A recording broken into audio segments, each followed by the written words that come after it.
Hello, creepers. Before we dive in, hit like, subscribe, and drop in the comments. Where in history should the zombie outbreak hit next? Now let's get to it. The jungle had gone quiet. No birds, no wind. Just the sound of boots in wet mud and the faint hum of mosquitoes. We were 6 men moving through the trees, following a dirt trail that used to lead to a village. I could still smell the smoke from artillery somewhere far off. Vietnam never slept. It just shifted from one kind of nightmare to another. I was Sergeant Jack Callahan. They called me Reaper. Not because I was fearless, because I was lucky enough to still be standing. "Keep it tight," I whispered. "We're almost to checkpoint Delta." Private Lewis grinned. Mud streaked across his face. "You think the VC packed up, Sarge?" I didn't answer. Lewis always tried to fill the silence. Out here, silence got men killed. The rookie, Mills, stumbled behind him, carrying more gear than he could handle. Our medic, Harper, helped him up, muttering something about teaching him balance before the jungle did it for him. Diaz, our radio man, walked beside me, antenna bouncing with every step. The last was Corporal Hayes, quiet, reliable, eyes sharp as a hawk. We'd been patrolling for days. Supply lines were a mess since the Tet attacks started. Command wanted eyes on every village, every road, every rumor. But this area was different. The map said there should have been 2 villages here. We found one, or what was left of it. When we stepped out of the tree line, the air smelled like rotten, burnt rice. The huts were half collapsed, the ground covered in blackened straw. Chickens pecked at nothing. No bodies, no blood. Just silence. Harper crouched beside a cooking pot that had melted into ash. "Who burns food in the middle of cooking?" he muttered. "Maybe they ran," Diaz said, sweeping his rifle across the huts. "Maybe VC scared them off." "Then where are the bodies?" Lewis said. "The VC don't clean up after themselves." That was when I noticed it. A trail of dark stains leading behind one of the huts. Looked like blood, dried and crusted. Flies buzzed low. "Stay sharp," I said. We followed the trail past the last hut. It led into the trees. Then it stopped. No footprints, no drag marks. Just stopped. Something cracked in the distance, like a branch snapping under weight. Hayes turned first, weapon raised. Nothing but jungle. "Probably an animal," Diaz whispered. "Animals don't make the birds go quiet," I said. We stood there listening. I could feel it, that heavy air before a firefight, where your lungs tighten and your hands start to sweat. Only this time, it wasn't fear of the enemy. It was something else. Something wrong. The radio crackled. Static first, then a broken voice. "This is Delta 2. Need medevac. Friendly units attacking." "Say again. Friendlies attacking." Then silence. Diaz stared at the handset. "What the hell was that?" "Try again," I ordered. He fiddled with the dial, but all we got was more static. Then, faintly, screaming. Hayes looked at me. "Orders, Sarge?" I scanned the tree line. "We move." Back to base. Now we started moving fast, but the jungle felt tighter, heavier. Every shadow looked like it was watching us. Lewis whispered, "Sarge, you think that was a VC ambush?" Didn't sound like any ambush I've heard. A branch cracked overhead. Then the body dropped, hitting the dirt with a dull thud. Mills screamed. The man wore US fatigues, face pale, eyes open, mouth full of dried blood. His dog tags read Morgan D. Harper knelt beside him.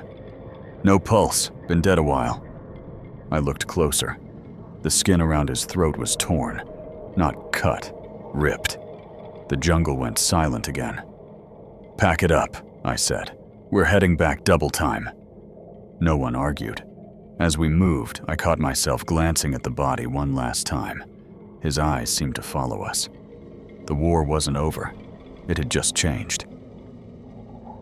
By the time we made it back to camp, the jungle was thick with fog.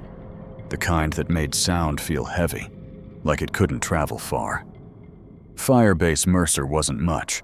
A ring of sandbags, 2 machine gun nests, and a half-buried command post. The air reeked of diesel and sweat. Normally, there'd be laughter, the clatter of mess tins, the sound of someone playing a radio. But tonight, it was quiet. Too quiet. Private Lewis muttered, "Where the hell is everybody?" No one answered. The camp looked half abandoned. Empty cots. A jeep left running. A spotlight still turning across the wire with no one manning it. Then we heard it. Coughing. Wet. Deep. Like lungs full of mud. A wounded American staggered out from behind a tent, shirt soaked in blood. He reached for us, mumbling something. Harper rushed forward. "Easy, soldier. You're safe now." The man lifted his head. Half his face was missing. The skin looked gray, stretched. His eyes were glazed, but they locked onto Harper with something hungry. "Harper, back up!" I yelled. Too late. The man lunged, teeth snapping, knocking Harper to the ground. The camp exploded in chaos. Hayes opened fire, the M16's bursts echoing through the fog. The wounded man jerked, but didn't fall. Harper shoved him off, scrambling backward. The thing crawled after him until a final shot hit its head. Then it stopped moving. Lewis stared, pale. "That guy was one of ours!" I checked the body. Dog tags read Thompson, J. He'd been shot before, chest wound. But no blood on the ground, like he hadn't bled out. Like the body wasn't finished dying. Diaz knelt beside the radio tent, listening. "I'm getting transmissions from Echo Company. They're saying the same thing. Soldiers turning violent, medics being attacked. Could be gas, infection, something in the air," Harper said, wiping blood off his hands. His voice shook. "It doesn't make sense." "None of this makes sense," I said. A scream tore through the camp, high, desperate.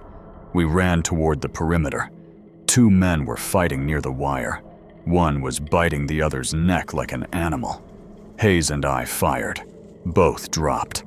Harper rushed to the wounded one, but the man's body jerked and twisted before he could even reach him. Then he stood up again, blood pouring down his chest, and lunged at Harper. I didn't think. I pulled the trigger. The shot echoed, and Harper fell back, staring at the corpse twitching at his feet. "What the hell is happening?" he whispered. I didn't have an answer. More shouting came from the north side. A whole squad firing into the fog. Red tracer rounds cut through the mist, hitting shapes that didn't fall down. Someone yelled, "They don't die!" before the gunfire turned to screams. I grabbed Diaz. "We're pulling back! Get the radio gear and move!" He nodded, slinging the pack over his shoulder. Mills was frozen in place, rifle shaking. I shoved him. "Move, damn it!" We ran toward the southern fence line. The camp was burning now. Tents on fire, ammo cooking off, bodies moving through the smoke like shadows. We reached the jeep near the motor pool. Lewis jumped in the back with the M60. I took the wheel. "Diaz, try to raise anyone." He fiddled with the set. "Echo's gone. Command's not answering. It's all static." We hit the road, bouncing hard over the dirt. Behind us, the camp was gone. Just flames and silhouettes stumbling in every direction. For a few minutes, nobody spoke. Only the engine and the sound of the M60's chain rattling. Harper finally said, "Sarge, those people back there, they weren't alive." "I know," I said. "Then what were they?" I didn't answer. The headlights cut through fog as we followed the road south. We passed wrecked trucks, abandoned helmets, gear scattered like someone dropped everything and ran. The air smelled wrong, thick with rot. Lewis spoke softly. "You think this is everywhere?" I looked at the jungle rolling by, too quiet again. "Feels like it." The radio crackled suddenly. Diaz leaned close. "Wait, I'm getting something." Static. Then a voice, calm, cold. "All units, fall back to Echo Firebase. Repeat, fall back to Echo. Quarantine protocols in effect." "Quarantine?" Mills asked. "What does that mean?" Diaz looked at me. "They're torching everything, aren't they?" I didn't answer right away. I just gripped the wheel tighter and stared at the road ahead. "Then we don't go to Echo," I said finally. "We find somewhere else." Lewis frowned. "Where?" I looked out into the endless jungle. "Anywhere that's still quiet." The words hung heavy in the air. Even the night seemed to listen. The road south was broken and half flooded. Our Jeep bounced through puddles, engine coughing like it didn't want to go any farther. The fog clung to everything. Trees, power lines, even the stars. No one talked for a long time. The only sound was the tires slapping mud. Harper sat beside me, staring ahead. Blood dried on his sleeves. Mills was in the back with Lewis, holding his rifle like it might vanish if he loosened his grip. Diaz kept fiddling with the radio, muttering to himself. Finally, Lewis broke the silence. "Sarge, where are we going?" "South," I said. "Yeah, but where south?" "Anywhere that isn't burning." Nobody argued. There was nothing else to say. The radio hissed in Diaz's hands, a low hum of static mixed with faint voices. He smacked the side of the unit. "I keep picking up fragments. Echo's gone dark. Command's not responding. I think it's spreading." Harper glanced at him. "Spreading how?" Diaz just shook his head. "Doesn't matter how. It's everywhere." The jungle thickened again as the road narrowed. The headlights caught flashes of movement, branches swaying, shapes darting between trees. Every sound made my finger twitch near the trigger. We passed an overturned convoy truck. Bullet holes. Blood on the doors. No bodies inside. Mills whispered, "Maybe they ran." Harper looked out the window. "Maybe they didn't get far." I slowed the Jeep. Up ahead, the road curved toward a small hamlet. A few huts, a water well, and an old schoolhouse. Smoke rose from somewhere inside. Lewis gripped the M60. "Sarge, you sure about this?" "Fuel's low. We need shelter and maybe supplies," I said. "We clear it. We rest." We stopped at the edge of the village. The air smelled like firewood and rot. "Diaz, Harper, on me. Mills, Lewis, cover the Jeep," I ordered. We moved in slow. No voices. No dogs barking. Just wind moving through empty huts. I stepped onto a porch and pushed open a door. Inside, a table was knocked over, food rotting in bowls. A woman's shoes lay by the doorway. Small, clean, untouched by mud. Harper crouched beside the wall. "Looks recent." Then Diaz pointed toward the back. "You hear that?" A soft thump. Then another. I raised my rifle and moved toward it. The noise came from behind a curtain at the far end of the hut. When I pulled it aside, something rushed out. A child, no older than 10, face streaked with blood. He screamed and bit down on my sleeve before Harper tackled him off me. The boy thrashed, clawing and snapping until Harper pinned him. His skin was cold, eyes empty. "Jesus Christ," Diaz whispered. Harper froze. "He's not breathing." I raised my rifle. My hands shook. "Get back!" Harper hesitated. "Sarge, now!" The shot rang through the hut. The boy went still. Harper stood there staring. "He was just a kid." "He wasn't a kid anymore," I said quietly. We dragged the body outside.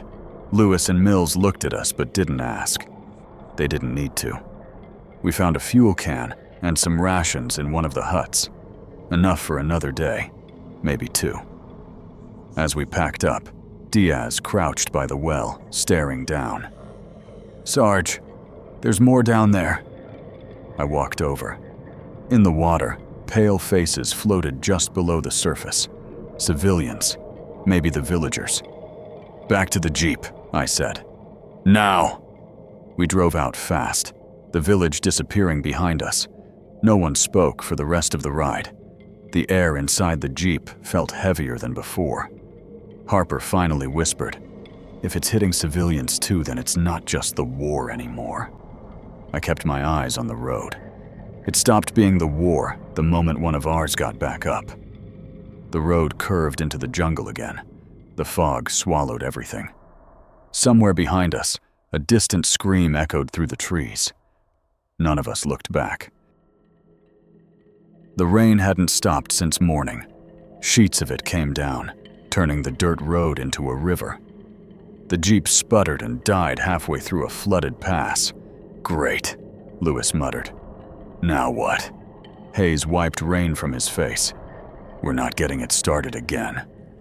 Water's in the intake. We were out in the open, soaked and low on ammo.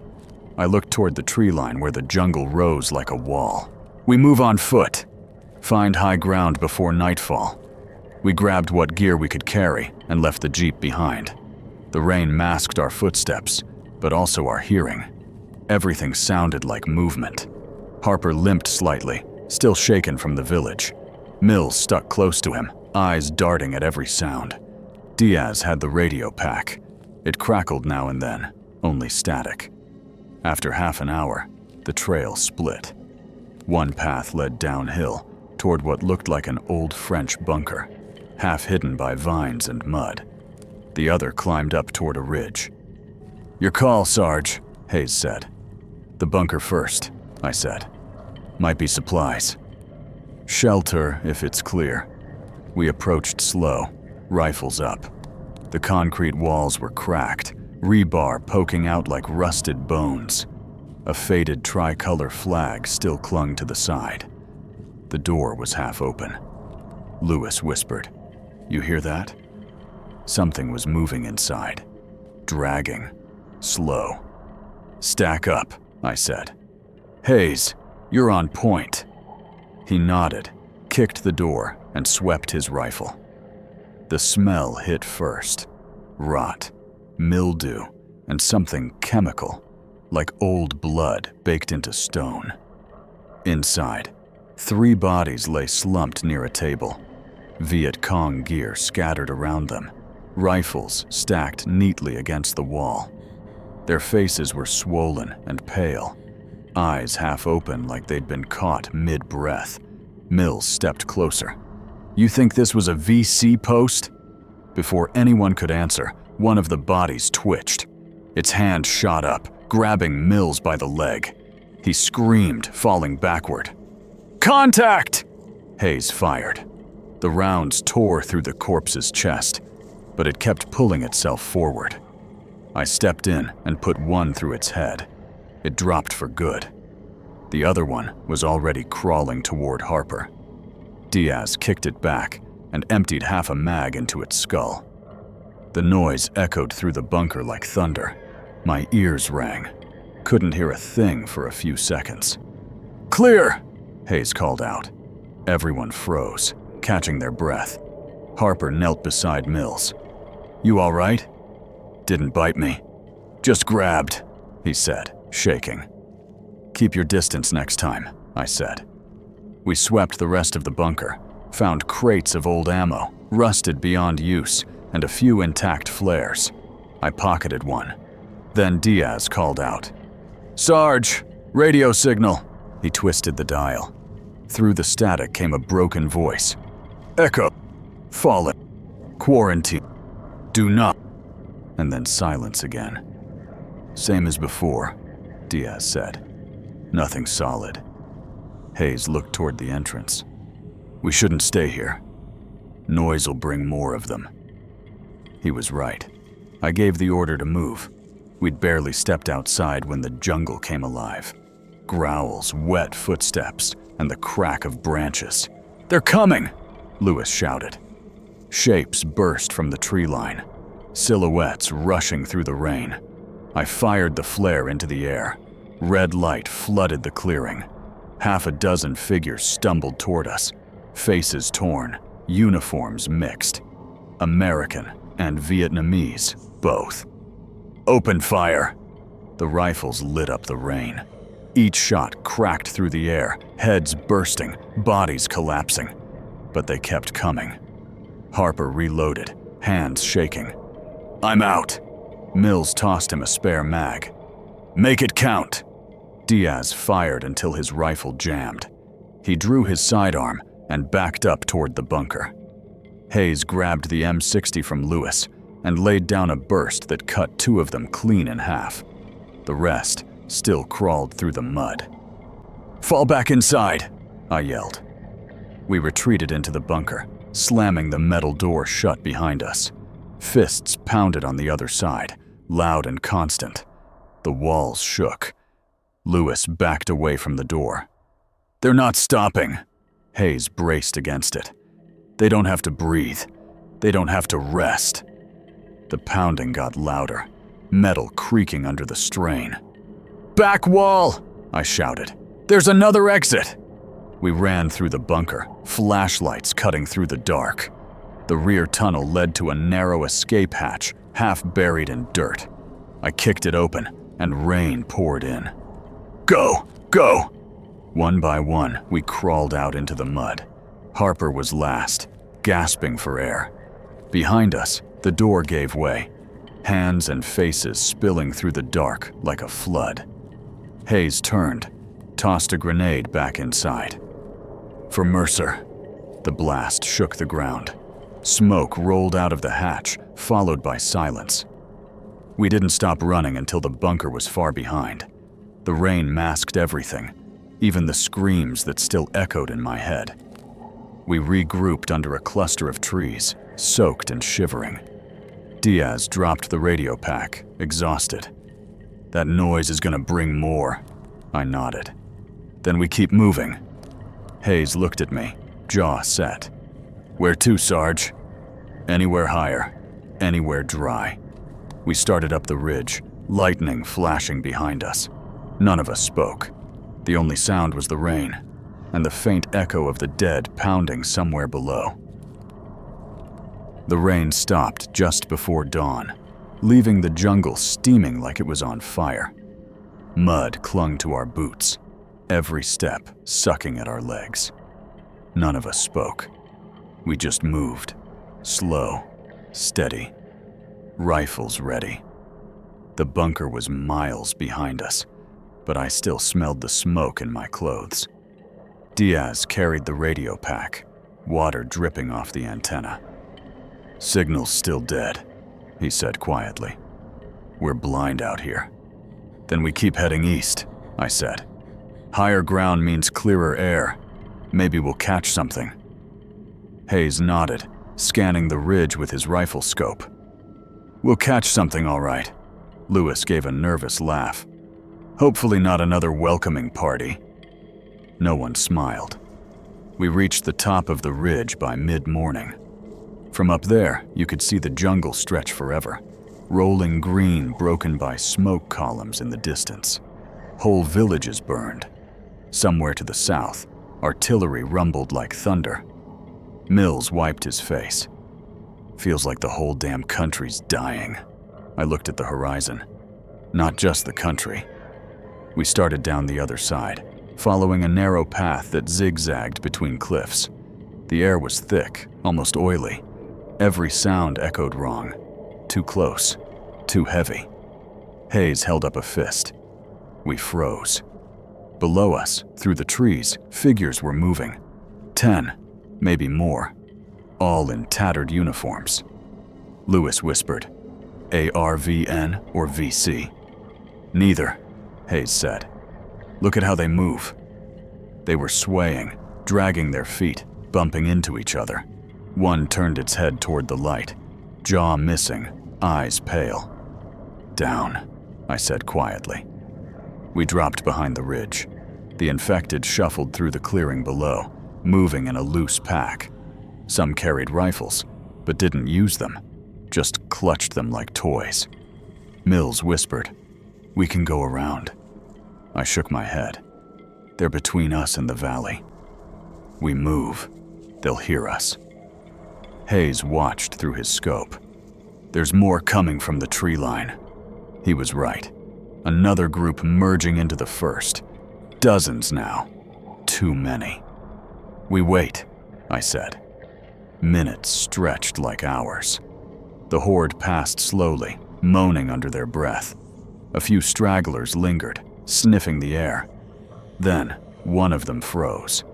Its head turned straight toward us. "Don't move," I whispered. It screeched, loud, high-pitched. The whole pack turned. "Contact!" Hayes fired first, dropping it. Then everything exploded.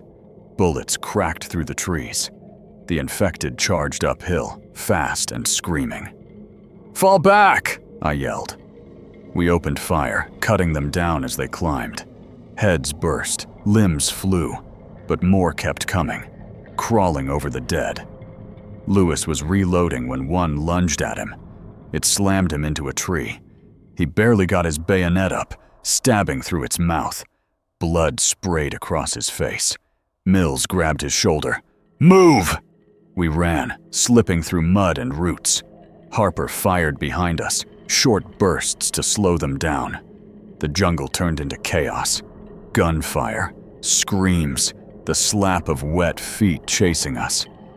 We reached a dry creek bed. Diaz dropped to one knee, breathing hard. "We can't outrun them!" "Up there!" Hayes pointed at a rock ledge. We scrambled up, hands digging into the dirt. Harper almost slipped, but Mills pulled him up. I turned, firing down into the swarm.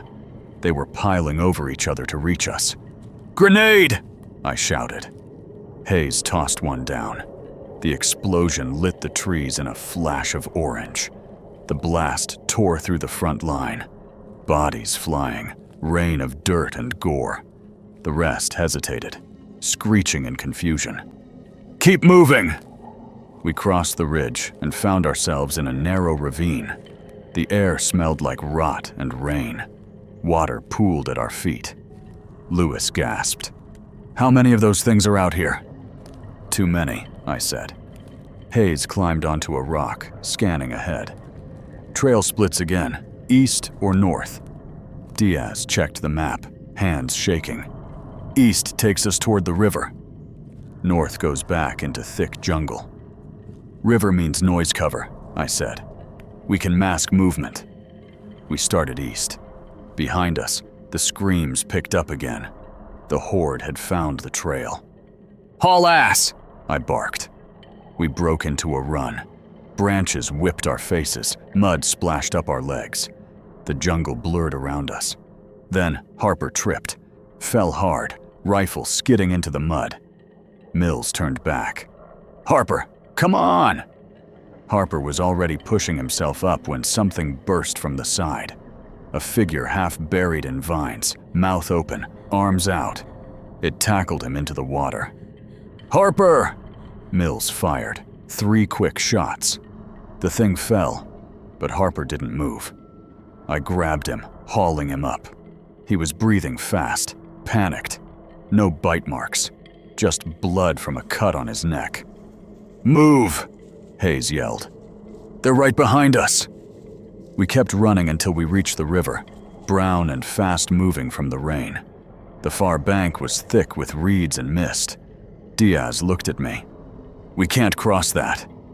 "Then we don't," I said. "We hold here." We formed a line along the bank, rifles aimed at the tree line. Shadows moved between the trunks. Dozens of them. "Hold your fire," I said. The first infected broke cover, sprinting straight at us. We opened up, muzzle flashes lighting the riverbank. Bodies fell, others tripped over them, sliding into the current. Hayes shouted over the gunfire, "We're low on ammo!" Make every shot count! One of them leapt at me. I met it with the M60, firing point blank until it stopped moving. Lewis's rifle clicked empty. He drew his sidearm, firing into the mass until the slide locked back. Then, as sudden as it started, the gunfire stopped.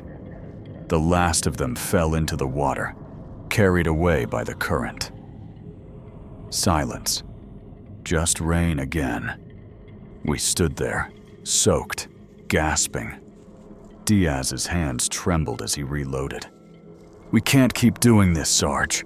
I looked upriver, the mist thick, the sound of distant screams echoing again.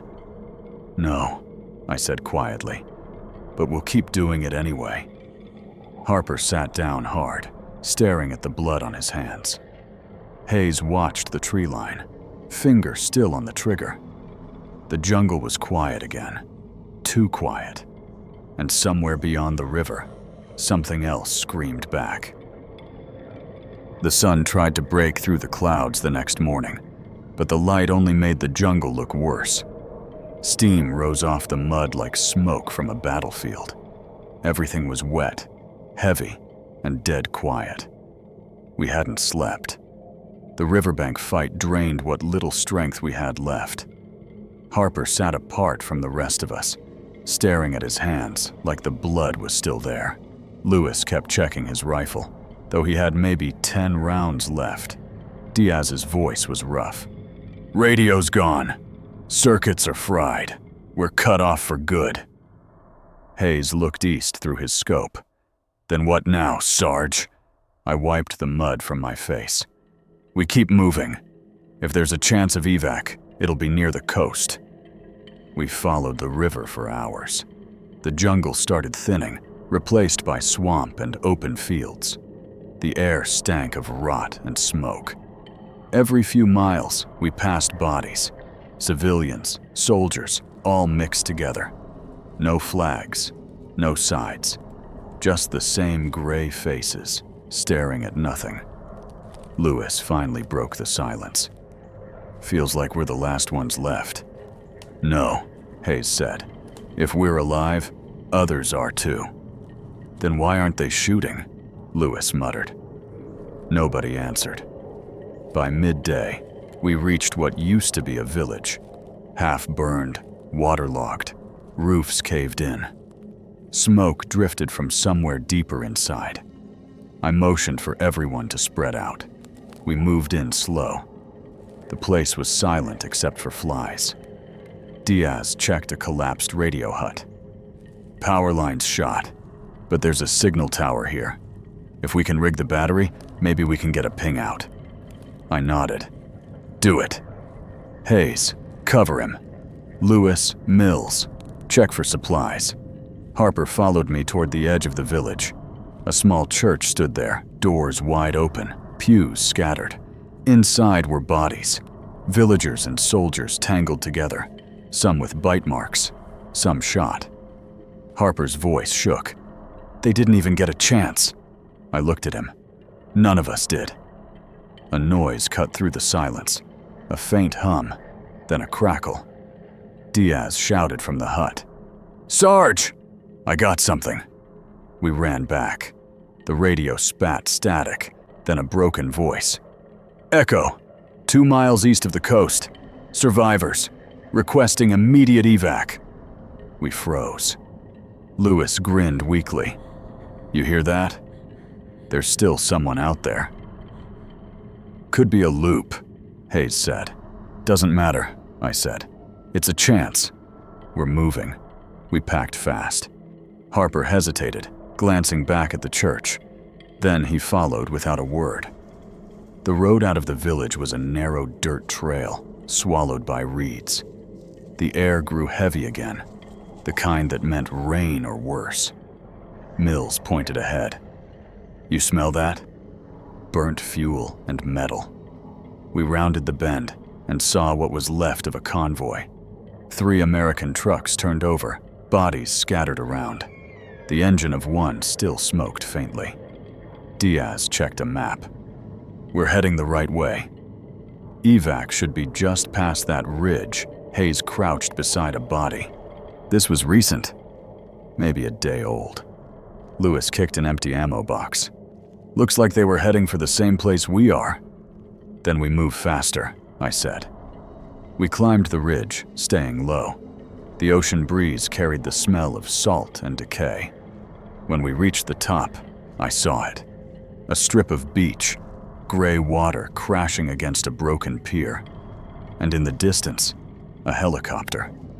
It wasn't flying. It was sitting half submerged in the surf, tail bent, rotors twisted. Mills whispered, "That's the evac?" Hayes scanned the area. No movement, no heat. Diaz dropped to his knees. "We're too late." Lewis kicked the mud, shouting, "We did all this for nothing." I didn't speak. I just stared at the wreck. Then Harper stepped forward. "No," he said softly. "Not for nothing. We're still here." His voice was steady for the first time in days. Hayes turned toward me. "Sarge?" "We make camp by the ridge," I said. "Rest, reload, and wait for light. If that chopper went down, there might still be gear inside." The wind picked up, carrying the sound of waves, and something else, distant, faint, but real. Screams. Hayes raised his rifle. "Incoming!" From the tree line behind us, shapes began to move. Dozens of them, silhouettes against the storm. Diaz's voice was barely a whisper. They followed us. I chambered around. Then we finished this. The rain started again. The sky went dark, and the jungle came alive. Wind howled off the coast, whipping sand into our faces. The waves crashed hard against the beach below, throwing spray into the air like smoke. We were down to our last magazines. No food, no radio. Just the sound of the horde behind us, growing louder with every second. Hayes was on overwatch near the ridge, scope sweeping the tree line. "Movement." "A lot of it. How many?" I asked. He lowered the rifle. "All of them." Diaz's hands trembled as he rechecked the radio, though we both knew it was dead. "Sarge, even if evac's still listening, they can't get here." "Weather's turning bad." "We hold anyway," I said. "If they see the smoke, they'll know someone's alive." Lewis laughed bitterly. "And then what? Another bird goes down trying to save ghosts?" Nobody answered. Lightning flashed over the sea. For a moment, I saw them. Dozens, maybe hundreds, hard to tell in the flashes, pouring out of the jungle like a tide of shadows. "Positions!" I shouted. We took cover around the wrecked helicopter. The sand was soaked and cold beneath my boots. Mills stacked what little ammo we had between us. Less than 2 full belts for the M60. A handful of mags for the rifles. Hayes lined up his first shot. "Let's make it count." The first wave broke through the brush, silhouettes sprinting on all fours, screaming like animals. Hayes dropped 2 before they reached the sand. I opened up with the M60, the barrel flashing bright against the storm. The recoil hammered my shoulder, brass pouring out like rain. They kept coming. Dozens fell, but more climbed over the bodies. Lewis fired beside me. "They don't stop, Sarge!" "Then neither do we." The line held for maybe a minute before they were on us. Harper was the first to go down, tackled by one of them. He jammed his knife into its throat, rolling away as another grabbed his leg. Mills shot it off him, shouting, "Get up!" Hayes switched to his sidearm, firing point blank. Diaz threw a flare into the sand. Red light cut through the chaos, silhouettes twisting in every direction. "Grenade!" Hayes yelled. The blast tore through a cluster near the tail rotor, spraying the wreck with gore. The concussion nearly threw me off balance. "Fall back to the ridge!" I shouted. "Now!" We ran uphill through mud and rain. The ground was slick, and the wind roared loud enough to drown out the screams. The horde climbed after us, dozens crawling over the rocks. Diaz slipped, radio pack tearing off his back. He tried to grab it, but I pulled him up. "Forget it." He looked back, eyes wide. "That was our last chance. Not if we're still breathing." We reached a line of boulders halfway up. I dropped behind cover, the M60 almost empty. Lewis crouched beside me, blood on his face. "They're flanking left," he shouted. Hayes took position higher up, firing down into the swarm. Every shot echoed across the cliffs, mixing with thunder. One of them grabbed Mills by the vest and pulled him down. He screamed, trying to break free. Harper tackled it off him, knife flashing. Another one lunged, biting into Harper's shoulder. He didn't scream, just drove his blade into its eye until it stopped moving. Mills pulled him back. "You're hit." "I know," Harper said quietly. "Keep fighting." The wave hit again. I fired the last belt of the M60, the barrel glowing red. Shells clattered around my boots, steam rising as rain hit the metal. Then the gun clicked empty. "Out!" I shouted. Hayes tossed me a rifle. I caught it, turned, and fired into the mass. They were climbing faster now, slipping and clawing through the mud. Lewis's rifle jammed. He grabbed a shovel from the ground, smashing skulls until the handle snapped. Diaz yelled over the storm. "We can't hold this!" "Then we take as many as we can with us!" I roared back. The cliff shook. Thunder or something worse. Lightning lit the beach again. The tide had risen high enough to reach the helicopter wreck. For a moment, I thought I saw movement inside. Then, Hayes called out, "Sarge! Look! Up the coast, a flicker of light. A flare. It wasn't ours." Diaz blinked rain from his eyes.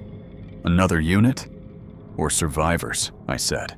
"Either way, it's hope." Lewis stared down at the horde below. "We're not getting there alive." "We don't need to," I said.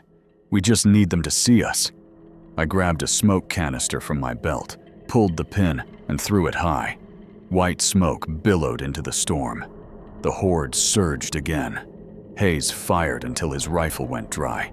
Diaz went down under a pile of them, screaming. Lewis tried to pull him free, but got dragged down too. Harper, bleeding and pale, shoved me back. "Go! Get them out!" "Harper!" He cut me off. "That's an order, Sarge." He turned, grabbed a grenade, and ran straight into the horde. The explosion lit the ridge like daylight. I grabbed Mills and Hayes. "Move!" We climbed higher, slipping on wet rock. Below us, the beach burned red from flare light and fire. When we reached the top, I looked back one last time. The horde was still moving, but slower now. Bodies piling up where Harper made his stand. The smoke drifted across the ridge, caught in the wind. Mills stared out toward the sea. "You think anyone saw it?" "I don't know," I said, "but they'll know someone fought here." The storm swallowed the beach below.